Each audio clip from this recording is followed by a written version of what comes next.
أما بعد فأعوذ بالله من الشيطان الرجيم بسم الله الرحمن الرحيم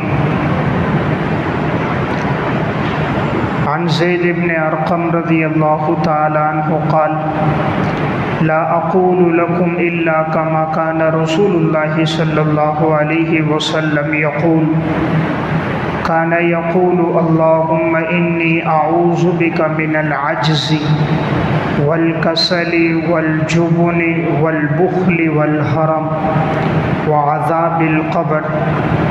وقال النبي صلى الله عليه وسلم اللهم إني أعوذ بك من علم لا ينفع ومن قلب لا يخشع ومن نفس لا تشبع ومن دعوة لا يستجاب لها.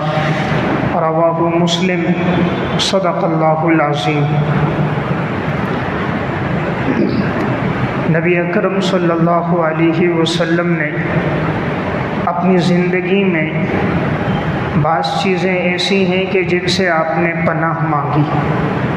ان میں سے بعض گناہ ہیں، بعض بیماریاں ہیں، بعض امراض ہیں کہ جن کی وجہ سے انسان شیطان کے شر میں مبتلا ہو جاتا ہے. امام الانبیاء جناب رسول اللہ صلی اللہ علیہ وسلم باوجود یہ کہ آپ معصوم تھے، لیکن آپ اللہ رب العزت سے سب سے زیادہ دعائیں فرمانے والے تھے. جتنا آپ نے اللہ سے دعائیں کی ہیں، امت میں کسی نے اتنی دعائیں نہیں کی.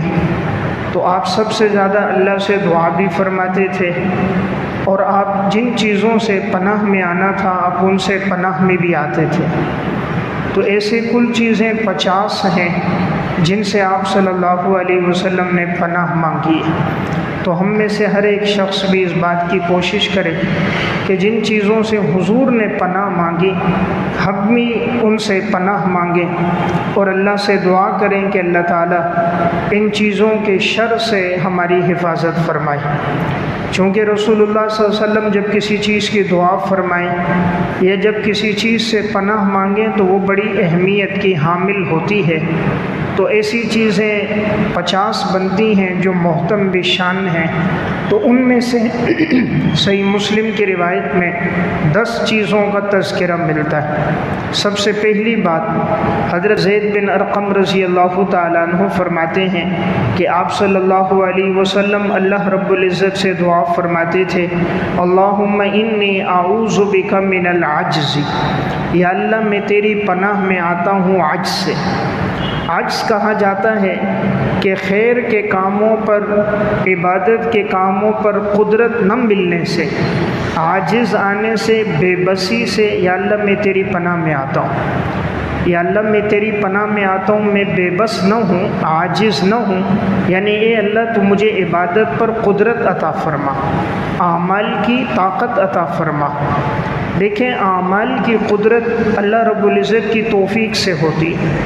اگر کوئی ساتھی یہ سمجھے کہ میں نماز نہیں پڑھتا، میرے پاس وقت نہیں ہے، یا میں ذکر نہیں کرتا، میں مصروف ہوں، میں تلاوت نہیں کرتا، میں بزنس مین ہوں، میرا وقت سارا کاروباری مصروفیت میں لگتا ہے، یا میں حج میں نہیں جاتا، میری مصروفیت مشغولیت زیادہ ہے، تو یہ اس کی ناسمجھی، کم علمی، بدبختی ہے. اللہ رب العزت اسے توفیق نہیں عطا فرما رہا. اس لیے آپ صلی اللہ علیہ وسلم سب سے پہلی چیز جس سے پناہ مانگ رہے ہیں، یا اللہ میں اس بے بسی سے پناہ مانگتا ہوں. مولا علی قاری رحمہ اللہ اس کا ترجمہ کرتے ہیں کہ اس کا مطلب خیر کے کاموں پر قدرت نہ ملے، نیکی کے کاموں کی توفیق نہ ملے، یا اللہ میں تیری پناہ میں آتا ہوں اس کہ اے اللہ تو مجھے ہر وقت خیر کے کاموں کی توفیق عطا فرما. آج دیکھیں اذان کی آواز ہوتی ہے، ایک 55-60 سالہ بزرگ صف اول میں نماز کے لیے آ رہا ہے، اور ایک 15-20-25 سال کا کڑیل نوجوان بازار میں کھڑا ہے، ہاتھ میں موبائل ہے، کانوں میں آواز پڑتی ہے، لیکن قدم مسجد کی طرف نہیں اٹھتے. اس 60 سال والے کو اللہ توفیق دے رہے، اور اس 20-22 سال والے کو توفیق نہیں مل رہی. ایک وہ ہے کہ جس کی رات گناہوں میں گزر رہی ہے، فجر کی نماز کا وقت ہے، وہ سو رہا ہے، اور ایک وہ شخص ہے جو تہجد میں اٹھ کر اللہ کی عبادت کر رہا ہے، فجر کی اذان سے پہلے مسجد میں آ رہا ہے، اس کو اللہ نے توفیق دی، اس کو توفیق نہیں ملی۔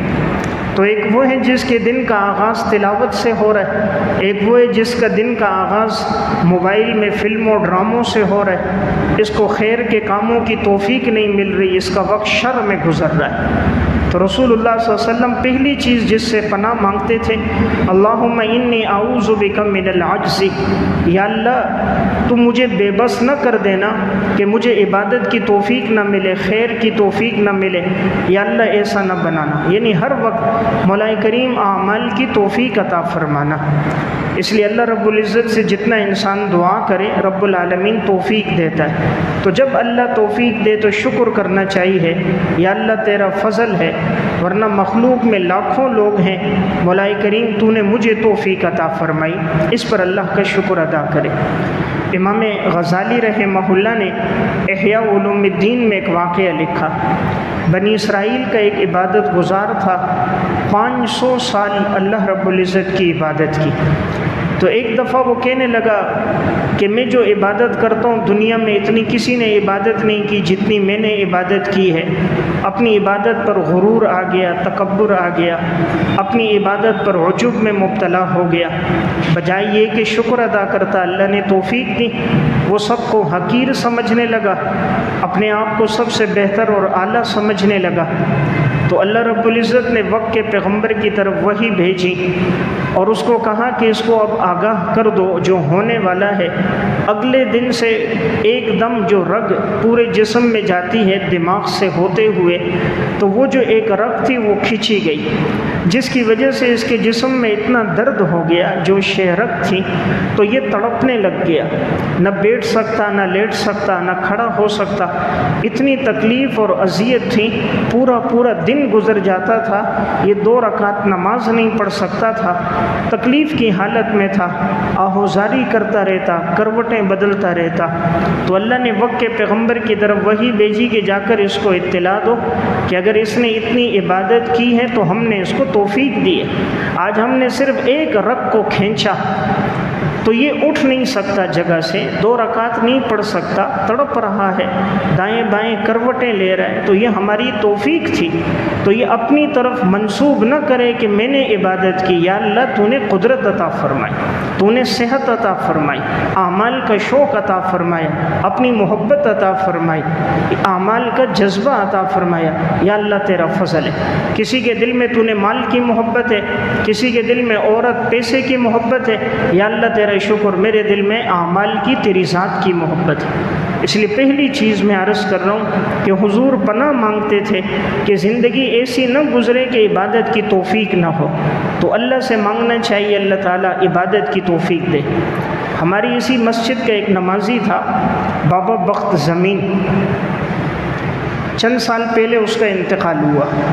جب میں جمعے کے لیے آتا تھا وہ بابا جی پہلی صف میں ہوتا تھا اور وہ خوشبو لگاتا، بڑی عقیدت محبت سے ملتا تھا، ہر سال ماشاءاللہ اعتکاف میں بیٹھتا تھا، ہر سال وہ چلہ لگاتا تھا، اور میں نے جب بھی دیکھا اس کی ساری نمازیں کھڑے ہو کر ہوتی تھی، تراویح بھی کھڑے ہو کر پڑھتا تھا، ہر جمعے سورہ کہف کی تلاوت کرتا تھا، اور مجھے بتاتا تھا مفتی صاحب الحمدللہ جمعے کو قرآن شروع کرتا ہوں، اگلے جمعے میرا قرآن پورا ہو جاتا، ایک ہفتے میں پورا قرآن کریم تلاوت کیا کرتا تھا، ہر وقت زبان پہ اس کا ذکر ہوتا تھا۔ اس بابا کی زندگی دیکھ کے رشک آتا تھا کہ اللہ نے کیسی اس کو اعمال کی توفیق عطا فرمائی۔ انتقال سے پہلے جس سال رمضان میں انتقال ہوا، اچانک جسم پہ فالج ہو گیا، بالکل مفلوج ہو گیا، چلنے پھرنے کے قابل نہ رہا، شوگر بھی زیادہ ہائی ہو گیا، بلڈ پریشر کا مسئلہ بھی آیا ہے، جگر نے بھی کام چھوڑ دیا، اچانک بیماریاں لگ گئیں تو اس سے 2 دن روزہ رہ گئے، اور 2 دن وہ جماعت سے نماز نہ پڑھ سکا، بیمار زیادہ ہو گیا۔ تو اس نے اپنے بچوں سے کہا مجھے مفتی صاحب کے پاس لے کے چلو، تو اس کے بیٹے کا فون آیا، ابو بہت بیمار ہے، آپ سے ملنا چاہتا ہے۔ میں نے کہا میں خود آتا ہوں۔ انہوں نے کہا نہیں، ابو کہہ رہے کہ مجھے لے کے چلو، مفتی صاحب کو تکلیف نہ دو۔ تو اس کے بچے اس کو رکشے میں لے کر آئے۔ جب یہاں مسجد میں لایا گیا تو بابا جی کو اٹھا کے لایا، اوپر کمرے میں لائے، بابا کی آنکھوں سے آنسو بہہ رہے تھے مسلسل۔ تو میں نے تسلی دی کہ شاید بیماری کی وجہ سے تکلیف میں ہے۔ میں نے کہا بابا اللہ آپ کو صحت دے گا، تندرستی دے گا، بیماری اللہ کی طرف سے ہے، گناہ معاف ہوتے ہیں، درجات بلند ہوتے ہیں۔ تو بابا کہنے لگا میں اس پہ نہیں رو رہا، دوسرا دن ہے میں روزہ نہیں رکھ سکا، کل کا روزہ بھی مجھ سے چھوٹ گیا، آج کا روزہ بھی مجھ سے چھوٹ گیا، 2 دن کے روزے مجھ سے چھوٹ گئے، اس لیے میں رو رہا ہوں۔ ہم دنیا کے نقصان کو نقصان سمجھتے ہیں، جن کی فکر آخرت کی ہوتی ہے وہ دین کے نقصان کو نقصان سمجھتے ہیں۔ ہم 1000 10,000 کا نقصان ہو جائے کہتے ہیں نقصان ہو گیا، نقصان اصل ہے اعمال کا نقصان ہو جائے۔ تو کہا 2 دن سے میں روزہ نہیں رکھ سکا اس لیے رو رہا ہوں، رمضان کا مہینہ گزر رہا ہے اور میں روزہ نہیں رکھ سکتا۔ میں نے کہا بابا کبھی پہلے روزے نہیں چھوٹے؟ تو بابا کہنے لگا میری عمر اس وقت 82 سال ہے، الحمدللہ 12 سال کی عمر میں روزے شروع کیے تھے، اس کے بعد سے لے کر آج تک کبھی روزہ نہیں چھوٹا، 70 سال میں روزہ نہیں چھوٹا، 70 سال، منہ بولنا آسان ہے۔ تو کہا اب چھوٹا ہے اس لیے رو رہا ہوں کہ 2 دن کے روزے مجھ سے رہ گئے۔ پھر میں نے کہا بابا اللہ تعالیٰ آپ کو صحت دے گا۔ پھر کہنے لگے نہیں مجھ سے نمازیں بھی رہ گئی، 2 دن سے جماعت سے نماز نہیں پڑھی۔ میں نے کہا پہلے کبھی نماز نہیں چھوٹی؟ کہا 16 سال کی عمر سے الحمدللہ جماعت شروع کی تھی اور اب تک اللہ کا فضل ہے جماعت کی نماز نہیں چھوٹی، 16 سال سے شروع کی۔ میں عرض صحابہ کے دور کی بات نہیں کر رہا، تابعین تبع تابعین کے دور کی بات نہیں کر رہا، آج کے زمانے کی بات کر رہا ہوں۔ جس کو اللہ توفیق عطا فرما دے ان کو یہ نقصان نظر آ رہا ہے، رمضان گزر رہا ہے، جماعت کی نماز مجھ سے رہ گئی، روزہ مجھ سے رہ گیا۔ تو کہنے لگے مفتی صاحب شاید یہ میرے آخری ایام ہوں، اگر انتقال ہوا جنازہ آپ پڑھاؤ گے؟ میں تسلی دیتا رہا انشاءاللہ اللہ آپ کو صحت دے گا۔ بابا جی کو تسلی دی۔ جب رخصت ہونے لگے نیچے تک میں آیا، اگلے دن خبر آئی بابا کا انتقال ہو گیا۔ تو میرا واقعہ سنانے کا مقصد اعمال کی توفیق اللہ کی طرف سے، تو اللہ سے مانگنا چاہیے۔ آج ہم اللہ سے دولت پیسہ تو مانگتے ہیں، جائیداد منصب تو مانگتے ہیں، اولاد تو مانگتے ہیں، خیر کے کاموں کی توفیق کون مانگتا ہے؟ کون ہے جو یہ مانگتا ہو یا اللہ میری اولاد نمازی بن جائے؟ کتنے جو یہ مانگتے ہو یا اللہ میری اولاد دیندار پرہیزگار بن جائے، پاک دامنی کی زندگی گزارنے والی بن جائے، صوم و صلات کی پابند بن جائے، موبائل کے منفی استعمال سے بچ جائے، ان کی نظریں محفوظ ہو جائیں۔ اس چیز کی ہمیں فکر ہی نہیں، ساری کوشش ظاہر پر ہے، باطن پر کوشش نہیں۔ تو میں پہلی بات عرض کر رہا ہوں کہ رسول اللہ صلی اللہ علیہ وسلم اللہ سے پناہ مانگتے تھے یا اللہ ایسی زندگی نہ گزرے جس میں عمل کی توفیق نہ ملے، عبادت کی توفیق نہ ملے۔ آپ کی خود حالت یہ تھی، ساری زندگی امام الانبیاء امامت کرواتے رہے، آپ سے حالت صحت میں کبھی جماعت کی نماز نہیں چھوٹی ہے، صرف آخری بیماری کے ایام میں جب آپ صلی اللہ علیہ وسلم نہیں آ سکتے تھے، بیماری تھی، ان دنوں میں بھی حالت یہ تھی، صحیح بخاری کی روایت ہے، آپ صلی اللہ علیہ وسلم سخت بیمار ہیں، صحابہ مسجد میں انتظار میں ہیں، آپ بے ہوش تھے، جیسے ہوش آیا فرمایا پانی رکھو میں غسل کروں، پانی رکھا گیا، آپ نے غسل فرمایا، اٹھنے لگے، اتنی کمزوری تھی اٹھ نہ سکے، پھر آپ علیہ السلام بے ہوش ہو گئے۔ پھر تھوڑی دیر کے بعد ہوش آیا، فرمایا پانی رکھو، غسل کیا، پھر ارادہ کیا اٹھنے کا، جسم میں طاقت نہیں تھی، نہیں اٹھ سکے، پھر بے ہوش ہو گئے۔ پھر آپ صلی اللہ علیہ وسلم ہوش میں آئے، فرمایا صحابہ نے نماز پڑھ لی؟ فرمایا یا رسول اللہ نہیں پڑھی، آپ کا انتظار فرما رہے۔ حضور نے پھر غسل کیا، اٹھنا چاہا لیکن اتنے بیمار تھے نہ اٹھ سکے، پھر غشی طاری ہو گئی۔ تو یہ امام الانبیاء نے امت کو درس دیا کہ مرض الموت ہے، تکلیف کی حالت ہے، لیکن پھر بھی آپ کی نماز کا اتنا اہتمام ہے۔ 2 صحابہ کا آپ نے سہارا لیا، حضرت عباس، حضرت علی، دونوں کا سہارا لے کر آپ مسجد آ رہے تھے، آپ کے پاؤں مبارک اٹھتے نہیں تھے، پاؤں مبارک یوں گھسٹتے ہوئے آ رہے تھے، زمین پہ لکیر بنتی ہوئی آ رہی تھی، لیکن پھر بھی حضور مسجد میں تشریف لائے۔ یہ امت کو درس دینا تھا کہ امام الانبیاء اتنی بیماری میں بھی نماز نہیں چھوڑتے، اتنا اہتمام ہے، اور امتی کی زندگی میں نماز ہی نہیں، پورا مہینہ گزر جاتے ہیں۔ کتنے ہیں جو صرف عید کی نماز میں آتے ہیں؟ کتنے ہیں جو صرف جمعے کی نماز میں آتے ہیں، 2 رکعت نماز پڑھی، مسجد سے یوں بھاگے جیسے جیل کا دروازہ کھلا ہے اور اب نکلنا ہے، قیدیوں کی طرح بھاگو اور نکلو۔ یعنی اللہ کی نعمتوں سے آج ہر وقت فائدہ لے رہے ہیں، ہر دن سورج سے، چاند سے، ستاروں سے، ہوا سے، پانی سے، زمین اور آسمان سے، کائنات کی ہر چیز سے، نعمت سے انسان فائدہ لیتا ہے، لیکن عبادت میں کمی کرتا ہے۔ تو میں پہلی بات عرض کر رہا ہوں کہ حضور یہ دعا کرتے تھے کہ یا اللہ مجھے بے بس نہ بنانا کہ عبادت کی اور اعمال کی توفیق نہ ملے۔ نمبر 2، دوسری دعا آپ صلی اللہ علیہ وسلم فرماتے تھے کہ یا اللہ سے پناہ مانگتے تھے سستی سے، کہ یا اللہ مجھے سست اور کاہل نہ بنانا۔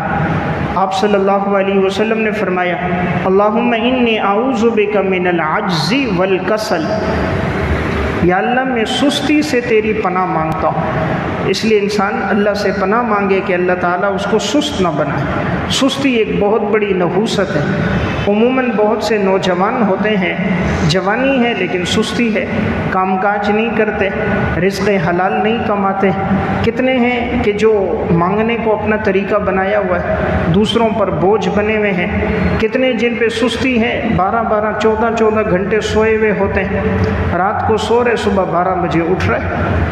یہ نوجوان ہے، 12 بجے اس کی صبح ہو رہی ہے، نہ فجر، نہ اشراق، نہ تلاوت، نہ عمل۔ سستی اتنی ہے کوئی چیز اٹھا نہیں سکتے۔ کسی کام کا کہو وہ دوسرے سے کہے گا، دوسرا تیسرے سے کہے گا۔ ماں باپ انتظار میں ہوں گے، وہ کام نہیں کر رہا۔ 70 سال کا بوڑھا بابا چوکیداری کر رہا ہے اور یہ 25 سال کا ساری رات انٹرنیٹ میں گیم کھیل رہا ہے، ویڈیو دیکھ رہا ہے۔ فلمیں دیکھنے کے لیے ٹھیک ہے، لیکن رزق حلال کمانے کے لیے، مزدوری کے لیے ٹھیک نہیں۔ تو یہ سستی ہے، اس سے حضور پناہ مانگ رہے ہیں کہ یا اللہ سست نہ بنانا۔